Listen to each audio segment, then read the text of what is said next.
오늘 여러분들 질문 중에 제일 궁금한 게 이제 Q가 뭐냐 하는 질문인데 한국에 잡지도 있어요. 예수 말씀 연구라고 하는 잡지가 있는데 여기 Q라고 하는 단어는 지난 시간에 제가 잠깐 설명을 드린 것처럼 독일어 쿠입니다. 크벨레에서 온 단어의 철자 쿠, 영어로는 Q라고 발음하지만 원래 독일 사람들이 처음으로 이 단어를 사용했기 때문에 Q라고 하는 철자, 약자는 독일어 쿠에서 왔는데 크벨레라고 하는 단어예요. 이 크벨레는 독일어가 source, 자료라는 뜻이에요. 자료. 어디에 자료인가? 마태복음과 누가복음 두 복음서를 마가복음과 함께 공감복음서라 그러는데 Q는요. 마태복음과 누가복음의 공통자료예요. 마태복음과 누가복음의 또 하나 공통자료가 마가복음이잖아요. 근데 마가복음은 알려져 있기 때문에 복원을 할 필요가 없는 거예요. 그런데 서기 100년경 파피아스 때까지 존재했었던 문서가 바로 이 Q 문서인데 이게 사라졌거든요. 그런데 이 문서가 마가복음처럼 마태복음과 누가복음의 공통자료로 남아있는 거예요.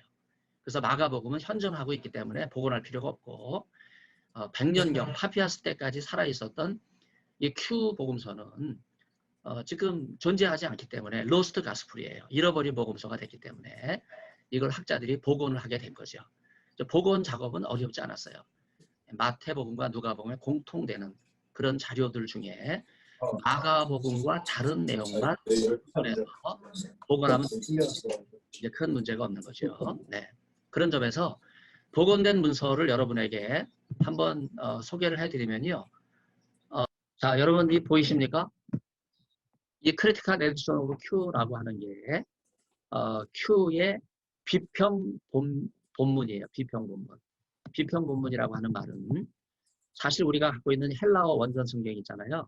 이 헬라어 원전 성경이 사실 원전이 없어요. 원본이 분실되는데 9천여 개 헬라어 사본을 비교해가지고 이걸 지금 우리가 신약 성경 헬라어 원본으로 복원해서 갖고 있는데 이런 과정과 마찬가지로 마태복음과 누가복음의 공통자료로 있는 Q 이건 두 사본이라고 보면 되죠. 이미 마태복음과 누가복음은 9천여 개 사본에서 복원을 해놓은 복음서들이니까 이제 Q를 복원할 때는 이 두 복음서 즉 마태복음과 누가복음의 공통자료 Q를 통해서 이제 복원해 놓은 건데 이 복원하는 방법은 이제 비평 본문 작업을 한 거예요. 성경 원문이 없는 상황에서 9천여 개의 신약 사본을 가지고 신약 성경을 복원해 놓은 것처럼 이제 그 복원해 놓은 복음서 중에 마태복음과 누가복음 이 두 개의 사본이라고 우리가 압축해 놓고 이제 그걸 가지고 전체를 복원했다고 말할 수 있어요. 그래서 여러분 아까 보여드린 더 크리티컬 에디션 오브 Q 있잖아요. 이거는 유럽 피터스 출판사에서 나온 거예요. 그 다음에 영국에서도 똑같은 책이 포트리스 출판사에서 나왔는데 제가 그 화면을 한번 보여드리면 자 여러분 다시 그 크리티컬 에디션 오브 Q가 떴죠. 이거는 미국 포트리스 출판사에서 나온 거예요. 헤르메네이아 오른쪽 수직으로 써 있는데 이건 헤르메네이아 주석 시리즈입니다. 이 주석은요 아주 유명하고요. 전 세계에 굉장히 많이 알려진 그 주석 시리즈인데 이 주석 시리즈에 피터 출판사에서 아까 나온 파란 책 있잖아요. Q. 그 책하고 똑같은 내용이 여기 나와 있는데 유럽에서 나온 책은 비싸요. 그러나 국내에서 나온 책은 싸거든요. 그런 점에서 여러분들이 만일에 Q에 관심이 있으시면요. 파란 책을 구입하셔야 됩니다. 네. 네. 그래서 Q는 이제 복원이 됐습니다. 이 복원은 어떤 작업이냐면요. 신약 성경이 9천여 개의 사본이 있다 그랬잖아요. 원본이 없으니까. 그 사본을 기초로 해서 신약 성경을 복원해 놓은 거예요. 그리고 복음서, 공간복음서 가운데 마태복음, 마가복음, 누가복음 이 세 복음서를 우리가 공간복음서라고 이야기하는데 마태, 마가, 누가복음. 그런데 그 중에 마태복음과 누가복음 공통자료가 마가복음인데 마가는 현존했기 때문에 복원할 필요가 없고 마가와 다른 또 다른 공통자료가 Q예요. 그래서 Q는 이제 복원할 필요가 있는 거죠. 이제 그런 점에서 이제 마가는 복원할 필요가 없지만은 Q는 학자들이 복원을 해서 지난 2000년 동안 잃어버린 복음서로 있었던 내용을 이제 인터내셔널 Q 프로젝트 IQP라고 해서 학자들이 복원을 한 거예요. 그래서 이런 학문적인 내용을 여러분이 알기를 원하시기 때문에 제가 여러분에게 좀 소개를 해드렸고, 막상 질문하신 분은 오늘 줌 수업에 들어오질 않으셨어요. 여러분이 이제 부지런하신 분이신데, 네, 부지런한 새가 먹이도 많이 먹고 또 멀리 본다 하는 그 이야기가 있는 것처럼 여러분들한테 이 Q에 대한 내용을 소개를 해드렸어요. Q는 갈릴리 공동체에게 전달된 최초의 복음서예요.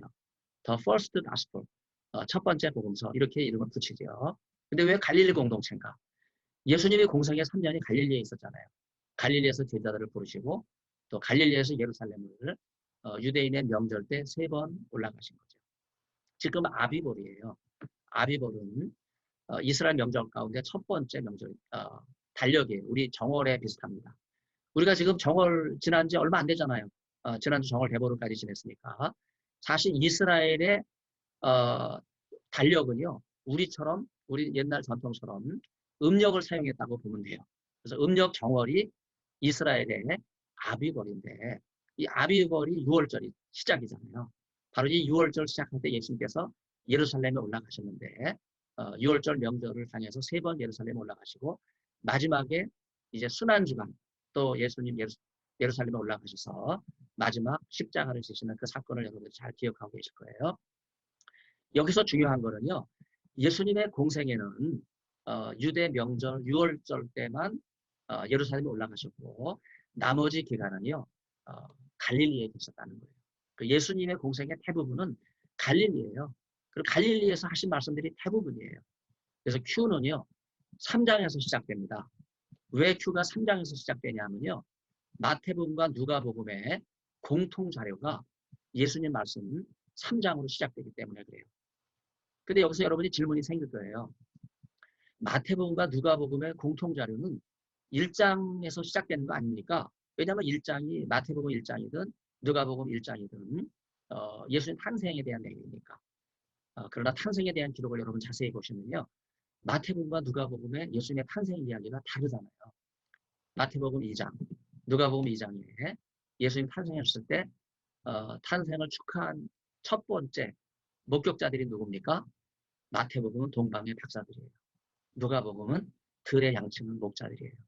같은 예수님의 탄생 이야기라도 마태복음과 누가복음은요 목격자가 달라요. 공통된 내용이 아니잖아요. 그렇기 때문에 복원할 필요가 없는 거예요.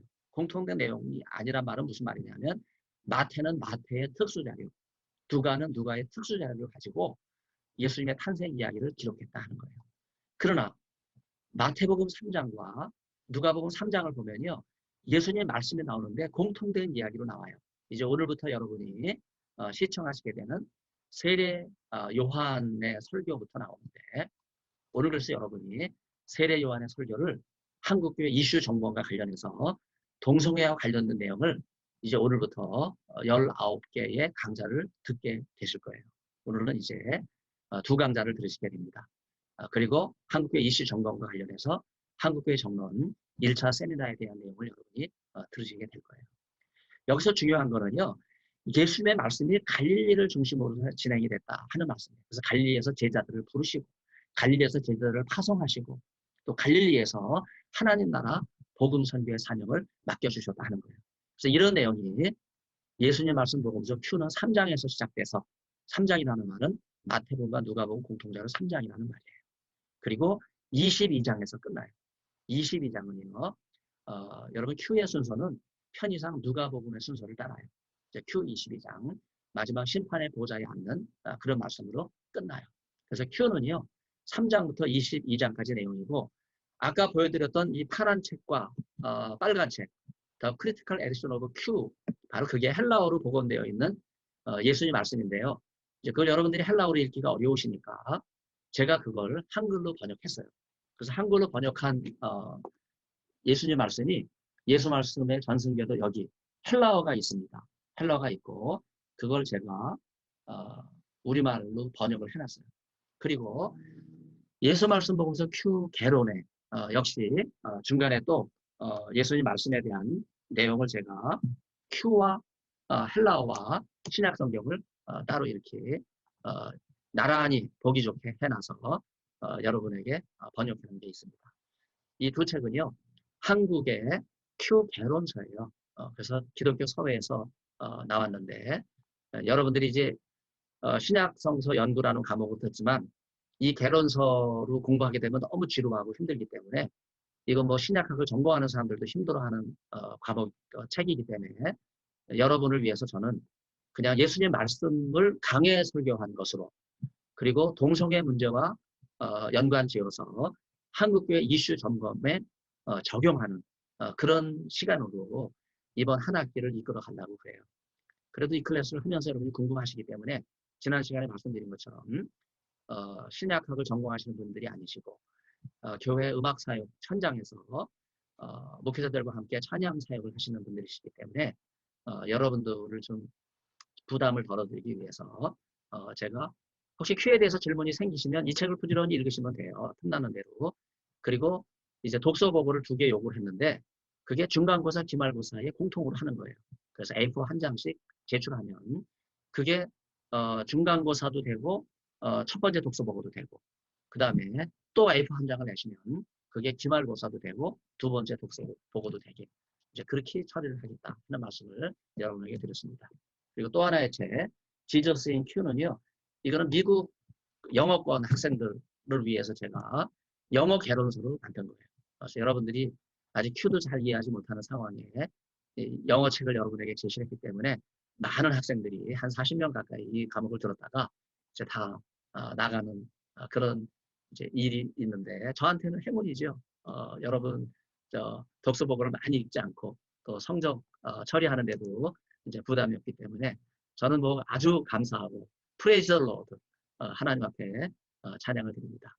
아무튼 여러분 영어책은 관심 있으신 분은 구입해서 보시고요. 미국 학생들에게는 어떤 내용이 소개가 되고 있는지 아마 궁금하실 거예요. 국내에 소개가 안 된 내용들이 많이 있기 때문에. 그래서 여러분들 관심 있으신 분은 그렇게 공부하시면 될 것 같습니다. 아까 제가 그 큐에 대해서 소개하면서 큐의 순서는 누가의 순서라 그랬거든요. 그래서 큐 몇 장 몇 장.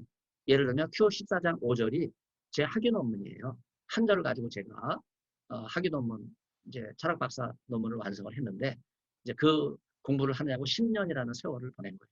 석박사 과정을 이제 클레어몬트에서 공부하고 풀 스칼라십을 받고 또 인터내셔널 쿨 프로젝트 이제 유네스코 펀드를 가지고 했던 그 참여를 했는데 그래서 나온 인터내셔널 큐 프로젝트라고 하는 책 서문을 보시면요. 그 프로젝트에 참여한 사람들 이름이 나오는데 거기에 제 이름이 당당하게 있습니다. 그래서 여러분들이 큐에 대해서는 국내에 유일하게 유네스코 펀드에 참여했던 IQP 학자다. 지금도 집필위원이고 연구위원으로 있어요. SBL이라 그래서 세계 성서학회가 1년에 여러 번 모이고 또 큰 대회가 모이고 한 6, 7천 명이 모이는 큰 대회가 있는데 거기에 Q 섹션이 있어요. 한 번 모이면 3번의 섹션에 걸쳐서 모이는데 거기 제가 참여하고 있습니다. 그래서 지금 두 번째 책을 영어로 다 써놨어요. 이제 어제도 주일이지만 예배 드리고 저녁 8시까지 학교에서 작업을 했는데 뭐 한 324페이지에서 조금 더 늘었어요. 아마 이제 계속 더 늘어날 건데 아직 각주 작업을 안 했기 때문에 이제부터 이제 각주 작업을 해야 돼요. 이제 그래서 한 400~500페이지짜리 책이 이제 완성이 되면 이제 그거를 제가 미국에 먼저 출판을 하려고 해요. 그래서 뭐 은퇴 2년 남았으니까 그 안에 출판이 되겠죠. 여기서 중요한 거는요. Q의 정체성이에요. Q의 정체성은 유대 그리스도교입니다. 구약 성경과 유대교 전통을 물려받은 유대 그리스도교예요. 그 당시 예수님 당시 2000년 전이죠. 그때는요. 플라톤의 영주주의 사상이 이원론적 영주주의 사상이 많은 사람들의 영적인 그 사상을 좀먹고 있었어요. 그래서 지식인들이 되게 빠졌던 그 신앙, 그 잘못된 사상, 그 철학 사조가 바로 이원론인데 이 이원론의 기초가 플라톤의 영주주의적인 사상이에요. 그래서 이제 기독교 영주주의도 나오게 됐고, 이 영주주의 특징을 보면 구약 성경을 거부하는 거예요. 그러다 보니까 플라톤 사상을 기초로 해서 자기들의 신학적 사상을 발전시켜 나갔는데, 그러나 여러분 아무리 인간의 철학이 2000년 전 사상을 헬레니즘이라고 해서 주도했다고 해서 그게 기독교 사상을 지배하는 게 아니거든요. 기독교는 주다이즘, 유대교와 구약 성경에 입각해서 이 플라톤 철학과 영주주의를 물리쳤어요. 그래서 185년경에 오리게누스, 테르툴리아누스, 그 다음에 이레네우스, 이 3대 말하자면 그 헬라 그 교부라고 말하죠. 헬라어를 사용했던 교부들이에요. 이분들이 똑같이 저술했던 책 이름이 이단 논박, 영어로 이야기하면 Against Heresy, 이단 논박이라고 하는 책을 통해서 이 영주주의 사상을 배격하게 됐고, 그때 마르시온을 비롯한 발렌티누스 이런 이단들이 이제 지구상에 자취를 감추게 되고 이단이 된 거예요. 그리고 기독교 정통 신앙은요, 마태복음과 누가복음의 공통 자료인 예수 말씀 복음서 Q가 최초의 복음서라 그랬는데, 바로 이 최초의 복음서가 구약 성경과 유대교를 기초로 했기 때문에 예수 말씀 복음서가 정통 신앙을 형성하는 데 기초가 됐을 거예요. 지금도 이단이 있잖아요. 2018년 제 그 103회 대한예수교 장로회 통합총회에서는요, 퀴어 신학 가로 열고 동성애, 양성애, 성전환 가로 닫고 2단으로 규정을 했어요. 이걸 동성애를 2단으로 규정하게 된 배경은요, 사도 바울이 27년 동안 지중해 지역을 다니게 되었을 때 지중해 지역에 팽배했던 이방 신전이 있어요. 여러분, 이방 신전 앞에는요, 반드시 공창들의 숙소가 있었어요. 이 공창 제도가 이방 신전에 뿌리를 내리고 있었던 거예요. 세계 7대 불가사의 가운데 하나인 에베소에 아데미 신전이 있거든요. 거기에 기둥 하나 큰 게 아직도 세워져 있는데, 이 아데미 신전이 7대 불가사예요. 거기 평지예요. 어떻게 이 거대한 그 황홀한 기둥을 어디서 가지고 왔고 어디서 가져다가 이걸 세웠을까? 이게 불가사이거든요. 그런데 그 신전 앞에 거대한 공창의 숙소가 있어요. 공창은요, 남자 창기와 여자 창기의 숙소예요. 그래서 그 아데미 신전에 오는 풍요의 여신 아데미거든요. 이 가슴에 황소의 그 불화를 쫙 달고 그게 풍요의 여신을 상징하는 이제 그런 아데미 여신인데, 그게 여러 군데서 발굴이 됐거든요. 그런데 그러다 보니까 음란한 문화가 이 아데미 신전에 가득했는데, 뭐 우리나라도 뭐 100년 전 이주 시대마다 남녀 칠세 부동석이잖아요. 지금도 아무리 뭐 사회가 개방화되고 현대화돼도 남녀는 분명하게 구분이 되어 있잖아요. 서로 조심하고 서로 존중해주는 이제 그런 문화. 여성은 여성의 역할, 남성은 남성의 역할. 이 얼마나 중요합니까? 이게 오늘도 우리 사회에는 이제 가정을 지탱하고 하나님이 창조하시는 가정의 기초가 되어 있는데, 그러나 여러분, 풍요의 여신이 휩쓸었던 이 아데미, 그 다음에 그 아데미 신의 원조가 키벨레예요. 여러분, 안디옥이 수리아 안디옥도 있지만 비시디아 안디옥도 있잖아요. 비시디아 안디옥에 팽배했던 그 신이 키벨레 여신, 아데미 여신처럼 풍요의 여신인데, 그러다 보니까 음란한 문화에 사람들이 이 신전에 와서 그냥 막 방탕하게 지내는 거예요. 성적으로 막 열의가 올라가고. 그러니까 이걸 해소를 해줘야 되는데, 남자는 남자 창기가, 여성 신도는 여성 창기가 그 성적인 거를 충족을 해주는, 이제 그게 공창들의 역할인데, 그러니까 사도 바울이 이 비시디아 안디옥이라든지 또 에베소의 이 아데미 신전을 가보니까 너무 동성애가 만연돼 있는 거예요. 그러다 보니까 이 동성애를 물리치기 위해서 사도 바울은 근본적으로 뿌리를 뽑지 않으면 기독교 신앙이 뿌리를 내리지 못하고, 이방 신전에서 예수 믿겠다고 돌아왔다가 이 음란, 동성애를 이기질 못하고 인간의 성적 욕망이 너무 강하기 때문에 다시 이방 신전으로 돌아가는데, 복음이 아니면, 예수 그리스도의 십자가의 복음이 아니면 이걸 근본적으로 해결할 수 없었어요. 그래서 사도 바울은 복음의 사도가 된 거예요. 이방인에게 복음을 전했는데, 더 구체적으로 말하면 이방 동성애에 빠져 있는 사람들에게 예수 그리스도의 십자가의 복음을 통해서 그들을 인도해 오는 그런 역할을 했다. 그런 점에서 여러분 이번 신약성서 연구를 예수님의 토라를 동성애에 관련된 말씀으로 이해하시도록 그렇게 여러분을 초청하게 됐습니다. 자, 오늘은 예정이 없는 시간인데 여러분에게 질문이 있어서 이런 시간을 갖게 됐습니다. 다른 질문 없으시면 우리 손을 인사하고 각자 시청하는 시간 갖도록 하겠습니다. 여러분 감사합니다. 이제 시청하시고 질의응답이 있으시면요, 그 이강의실에 올려주세요. 그러면 제가 시간 낼 때 확인하도록 하겠습니다. 감사합니다. 감사합니다. 감사합니다.